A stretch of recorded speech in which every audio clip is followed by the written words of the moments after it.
Hello and welcome to the Better Leaders Show. Today I'm talking to Genevieve Hodge. Welcome, Genevieve. Hello. Thank you. Hello. Nice to be here. Well, for you listeners today and watchers, especially on a live stream, it may be that the children of Genevieve pop in sometime in the background, and I'm okay with that. So I think just to give you an introduction, I'm all about having a great balance between life and work and all this stuff. It's a very dynamic thing. It happens, and sometimes you say yes to a conversation like this, and you also are at home and you just have your kids there, and they're 5 and 7, so they understand you, but also not that good that they really shouldn't come in. So if it happens, it happens. I'm okay with that because Thank you. Work at home, love spending the time with your kids while you can, because I think this is the most beautiful time that you can see them. Yes. I've learned that the amount of time that you see them when they're still at home is about the same amount of time when you see them after, when they leave the house. So for the 18 years, maybe 20 years or something that they are home, the same amount of time will be then stretched out for the rest of their lives. So use this time wisely. That's my good advice. my whatever for you. So and the funny thing, of course, is the title we talked about was mindful leadership, right? Of course, specifically for climate, but still mindful leadership. This is all about being mindful. And yes. It is Friday. Here it's 4 p.m. So we've had a long day already. And if you're in the US, it probably is like 9 a.m. But we had a full day here. So why I thought it was interesting to have a conversation with you. Couple of things, right? You're interested in, we talked about earlier this week, about inner development goals. You're interested in that. You've joined the practitioners meeting. And but the thing that you do is you work with young people. Why young people? Why not work with companies and businesses? And why do you want to work with young people? Well, my sort of experience with working with young people started at a university in Perth, Western Australia called Curtin University. And I was really lucky to be the coordinator of a program that was based on the social change model of leadership. And it was for students that's studying at the university, but from every single faculty. So we had students from business school and education school and science and engineering and all of the faculties.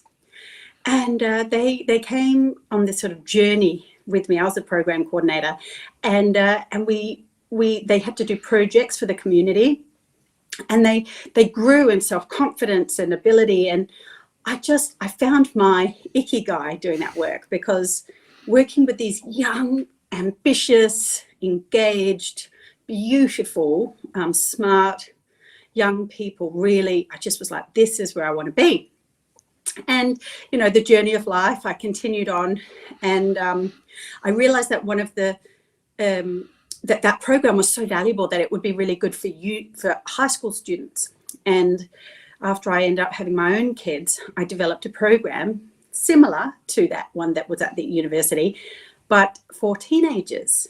And again, it was just so amazing to work with young people that were starting to be engaged in social issues, problems of society, because they're already so aware of bullying or mental health problems or racism or inequality or injustice or climate change, all the big topics. They already engage at age 15. So that was fantastic. And so I've developed a few programs for that age group. But now, believe it or not, I don't know why, but now I'm ready to work with young professionals. And it's the first time that I'm going to do that. So I've just developed a new program called the Impactors, and that is for young professionals, so 25 to 35. Now, that's, you know, they don't feel young, but compared to me, they feel young. Compared to you, they'll feel young. And so it's just, again, I'm reconnecting with some of these people that I taught at uni, and they're still the same people. They're just gorgeous and, you know, so ambitious and want to make a positive difference in this world. But they've just, so it doesn't really matter the age, really, does it? It doesn't matter about the age. It just matters whether they want to make a difference or not. That's what I'm attracted to. Yeah, I think that is a good point. The energy that we feel in the hubs of the IDG, the development goal hubs, or with the practitioners of the IDGs,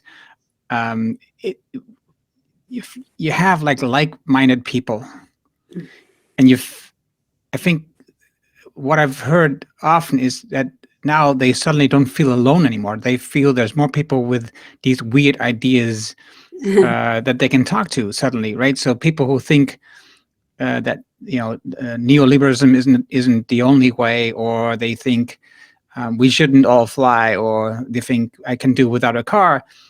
That in the beginning, when they in their normal environment, they feel like they're weirdos because everybody else is just doing the, you know, they continue their life as they did before. Yeah.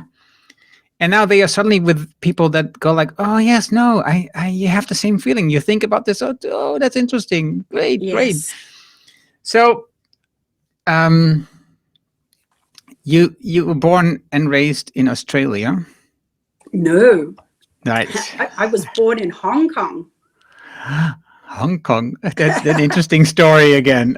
Yeah, my parents were expats from Adelaide, from South Australia, but they were expats living in Hong Kong as lawyers. And so I was born and raised there, which is just so bizarre. It's such a busy city, such a vibrant, busy city, and it's changed a lot since when I was there. I think when we were living there, it was like the golden sort of time of Hong Kong, when businesses were just thriving, and there was so much money to be made, and people were having a really good life. And my parents had a very good life.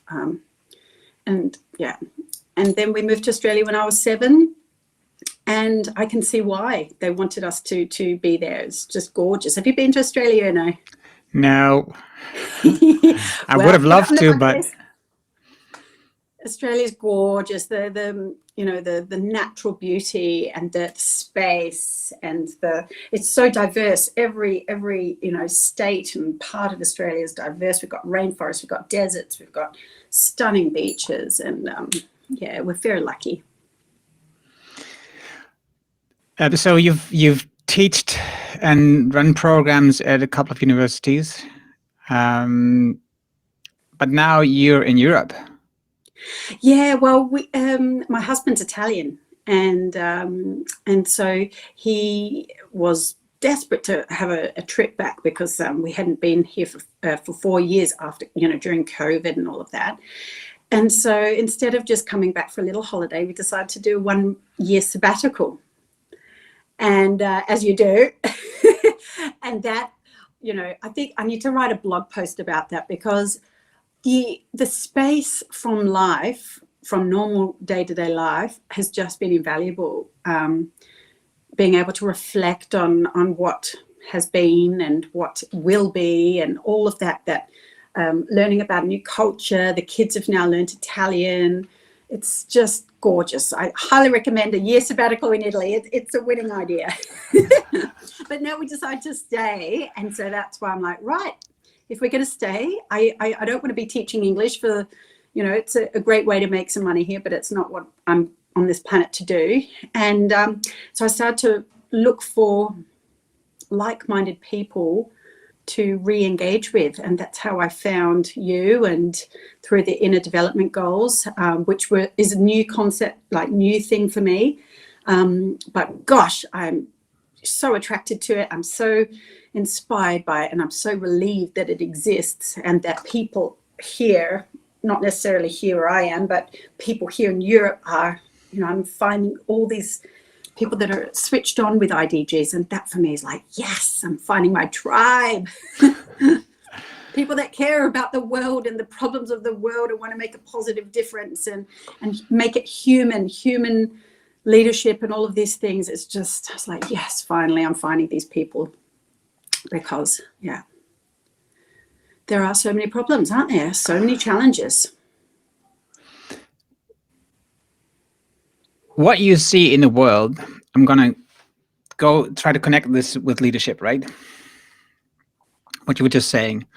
So what you see in the world right now is that a lot of far-right populist parties are growing and getting into the governments, especially now in Europe. What do you feel that mindful leadership can contribute to, or how can it contribute to make a shift, so that, because the far right definitely doesn't pay attention to climate, so how do you think we can make a shift so that we pay attention as a society, as citizens, as humans, to the climate?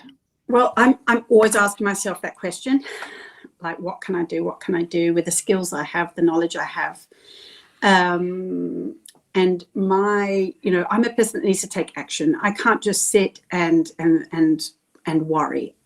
I have to take action. So first of all, I developed that leadership program called the Impactors, because I really want to get, I like to work with young people that are inspired to want to make a difference. So that's one thing.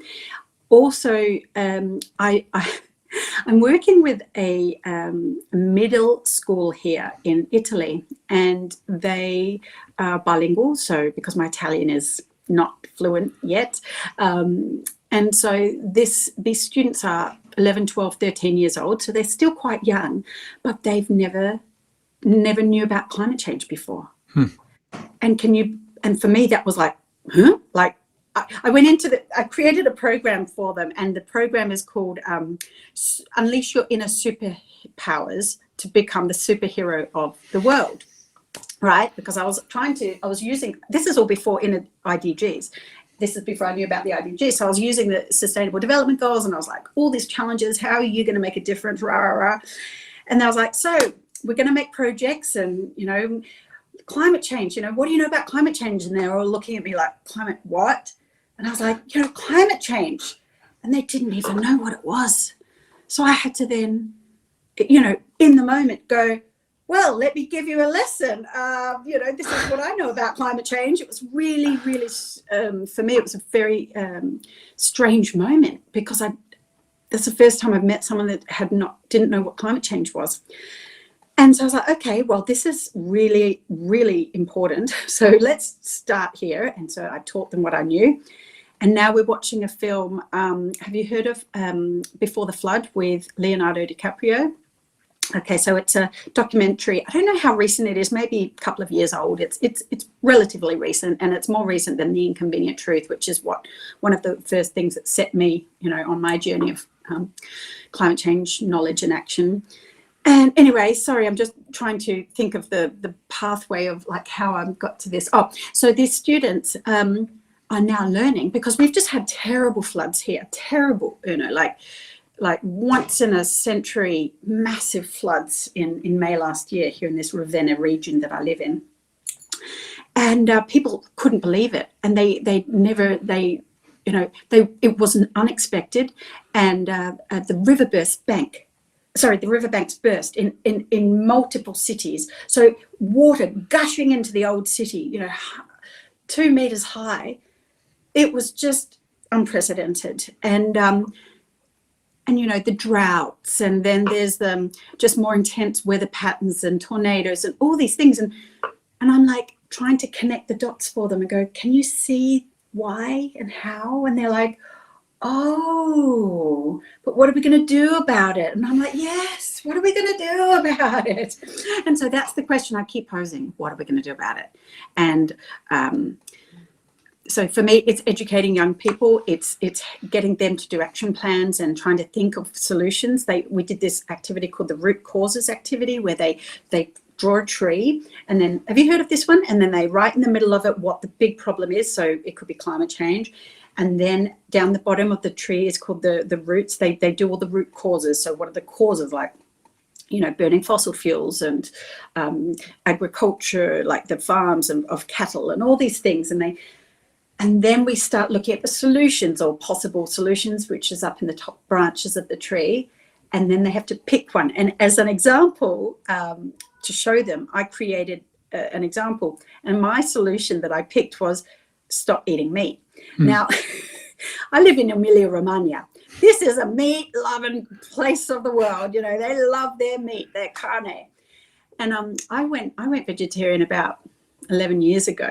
So for me, it's just, you know, it's one of the things I did. You stopped flying, I stopped eating meat. That was one of my things. And they were like, what? Stop eating meat? No way, we can't stop eating meat. So, you know, it's hard. It's really hard. But now they're starting to learn why. Oh, the cattle, oh, the methane, oh, this, oh, that. They're starting to put the pieces. So it's just education. For me, it's action, it's awareness, and then it's putting it back on them. Like, what are you going to do about this? With knowledge comes power, with responsibility. What are you going to do about this? So the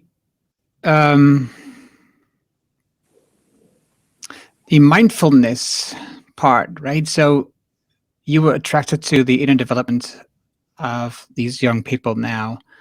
You want to integrate that into this program. Well, the impact is yes. So this is this new leadership program that I've developed for the young professionals. Right.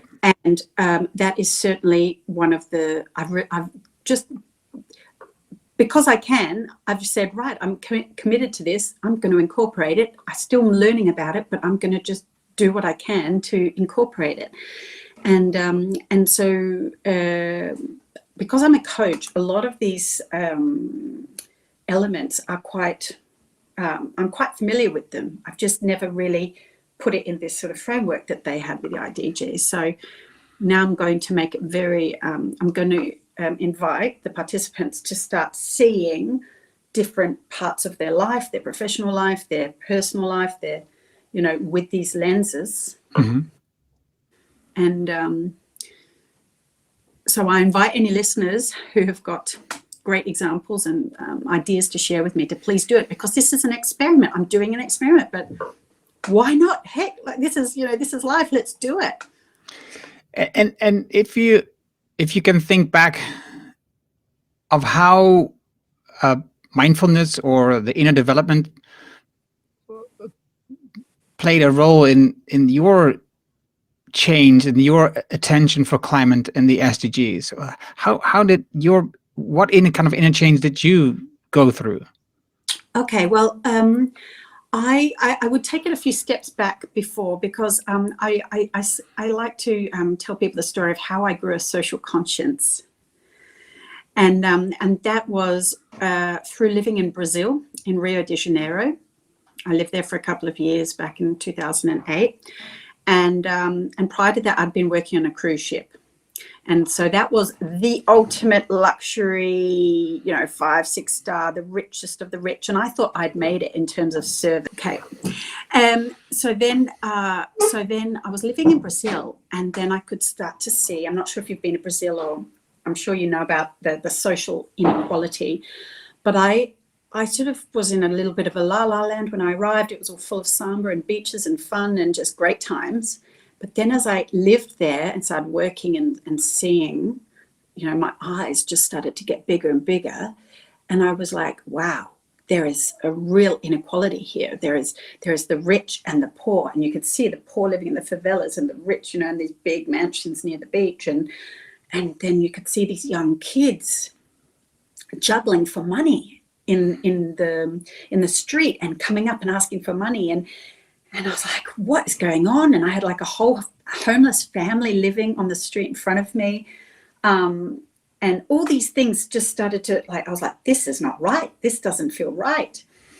And then it was on a phone call to my granny, who was in Adelaide. And I said, she said, when are you coming home? And I said, I'll probably be home next year, and I'll probably get a job back in a hotel.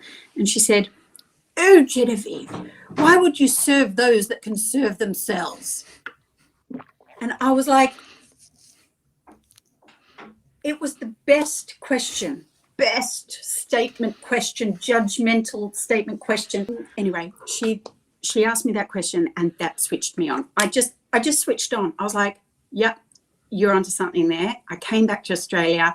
I studied a Master's of Education. I was like, how can I help? What can I do? I need to do something. And it just started from there. And then, I started watching documentaries and just meeting people and talking and learning and joining the Greens and all of that.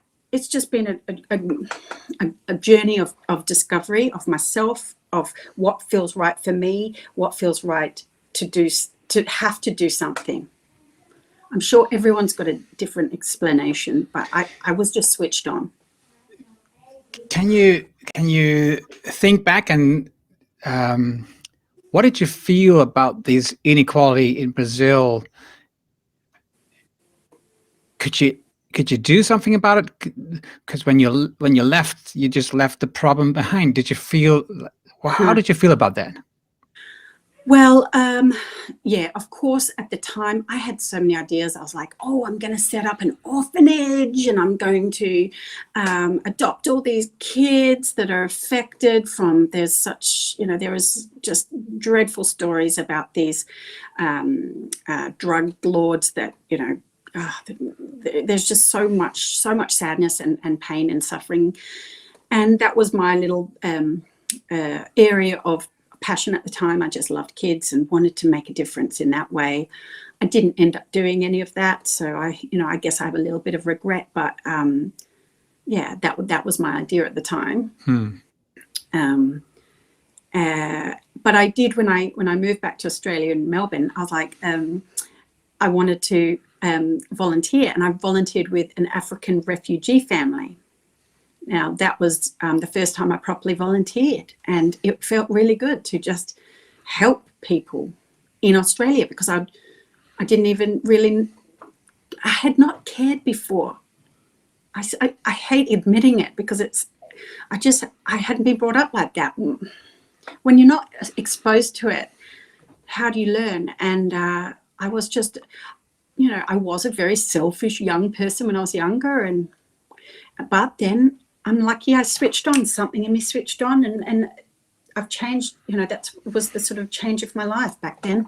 Mm-hmm.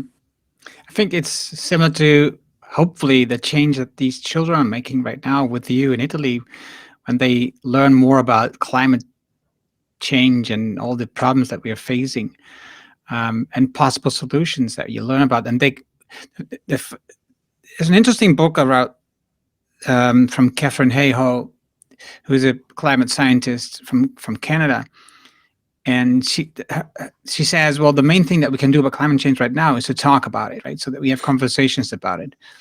And she talks about the research that in her book that is about a class where they had a school. They had two classes, and in one class they talked about climate change, and they talked about dealing with it. They weaved through the lessons, and then the other one they didn't. So, and they interviewed the parents before this change and after the change, and you could see that the parents were influenced by their children and made changes in their lives because what they've learned from their children. So, as an adult, I can tell them about climate change, and they probably will say, "Well, that's not true," or "That's a lie," or "That's not real science," or whatever. But when your kid is telling you this, you kind of like agree with it more. So I think it's a great tool that you're using. Is using not using, it's not the right word. Is helping these children. Exposing, and they probably expose their families and their parents to it, or their older siblings to it. So I think that's just a wonderful way of doing this. Thank you. Yeah, I'm sure it's seeping in different ways. And one thing that I've started to really, it's worrying, but it is how big the problem is. It affects so many things. So we talk about droughts. We talk about, you know, I live in this very agricultural area where they are heavily reliant on water. And, you know, we've got one of the biggest sort of kiwi export areas of Italy here. No water, no agriculture. Then we talk about the floods, and then we talk about well, we don't have fires in this region, but there's fires, and certainly in Australia and in other parts. And then, you know, it's just, and then there's we're talking about fishing, and they were talking about the waters and how the coral reefs, half the coral reefs have died. And then you're talking about, it's like, it's just everywhere you turn, there just is all affected by this climate change. And it's like, oh my goodness gracious me. And then on this documentary that I was watching yesterday with the students, they were talking about how India has got like 300 million people who don't have access to energy, and they are all using cow dung as their source of energy, and it's only a matter of time before they start using coal. And it's like, oh, like we already thought I don't want to swear, but, you know, I want to swear at the same time. I shouldn't swear, but I want to swear. We're, you know, S Creek without a paddle kind of thing. So right now, you know, I'm being exposed, as well as the students are, to the complexity and the grandiosity of this problem. And so, and what really frustrates me and what really motivates me about leadership, you're getting me fired up now, you know, is the lack of action, and the lack of action by those who we empower to look after us and the world, is our leaders, our politicians, and how there are so many corrupt politicians out there supporting the petroleum companies, and it's just, that's what gets me so angry as well. So I'm very driven, and I've got this on my website, and everything I do is all about socially responsible leadership, ethical leadership. Right. So like people with ethics and morals, doing the right thing, and having consequential thinking, long-term consequential thinking, because we can't have short-term profit goal, you know, thinking anymore. It's just so. I understand your passion and energy on this topic. Once your eyes are opened on these topics, there's no way back, right? So yeah. Once you see the issues and understand the issues, you can't return to your ignorance before that time. Yeah. And the interesting part now, of course, is with the programs that you do, because we talk about leadership, but leadership, in general, when we talk about leadership, we mean, you know, the big leaders, like you just mentioned, country leaders or company leaders or organizational leaders. But if we understand the issues that we have created together, we all can be leaders to change, right? Absolutely. So if you look at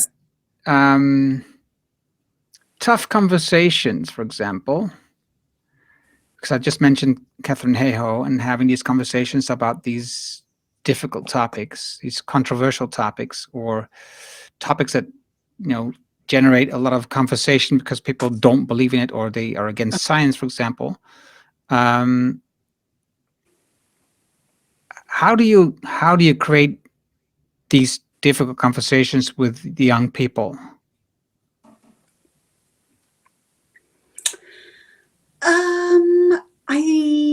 I guess creating a safe container where they can express themselves and their feelings,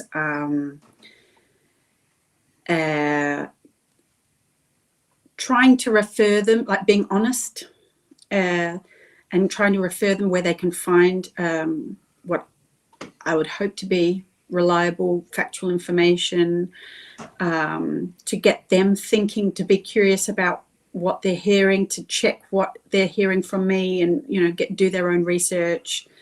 But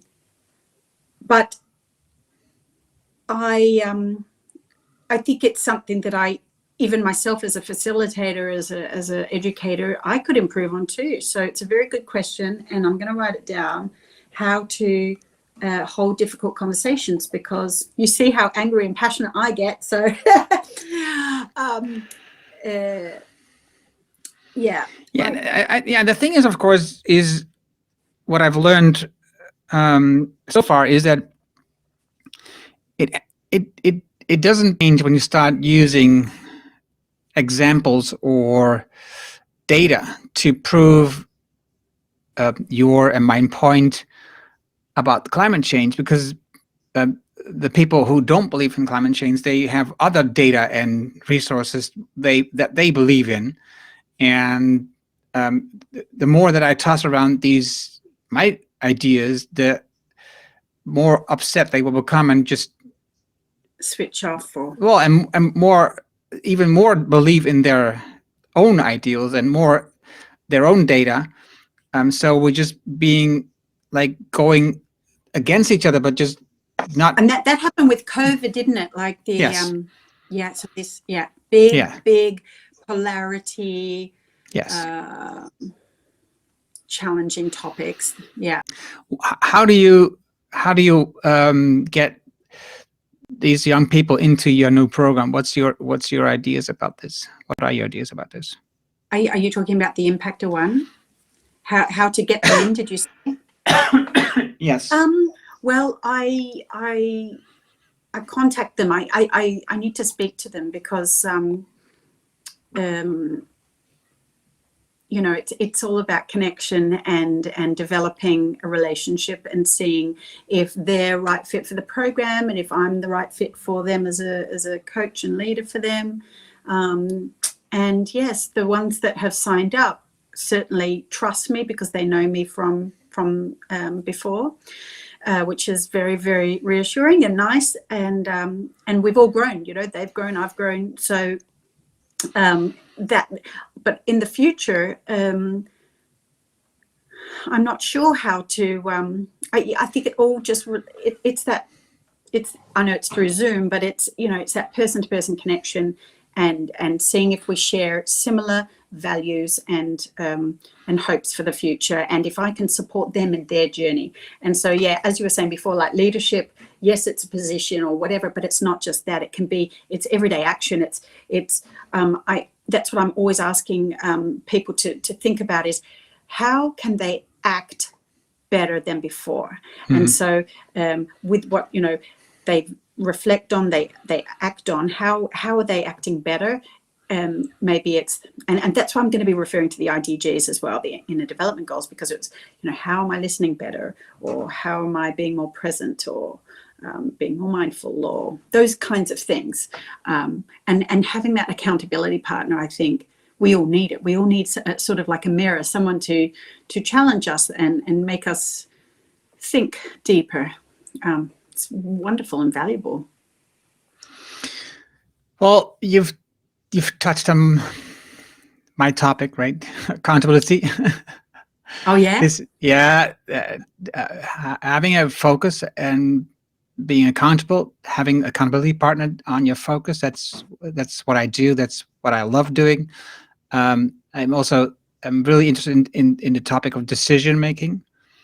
So how to improve your decisions, right? How to improve your daily decisions to not just live your life, but to make conscious decisions of how you want to live your life. Right? I love that.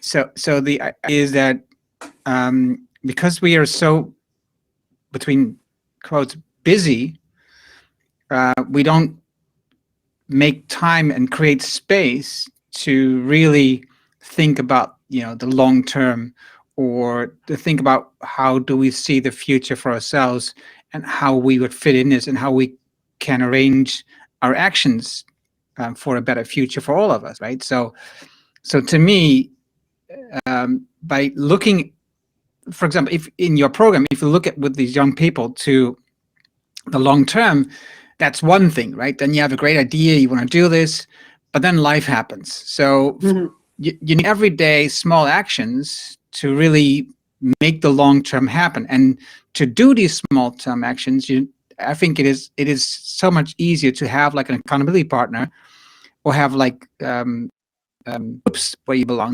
to, so that you feel connected to more people who do the same thing, and you feel more obliged to to do this together. That's a good way to take these small steps to accomplish the long-term goals. Yeah, fabulous. Yeah.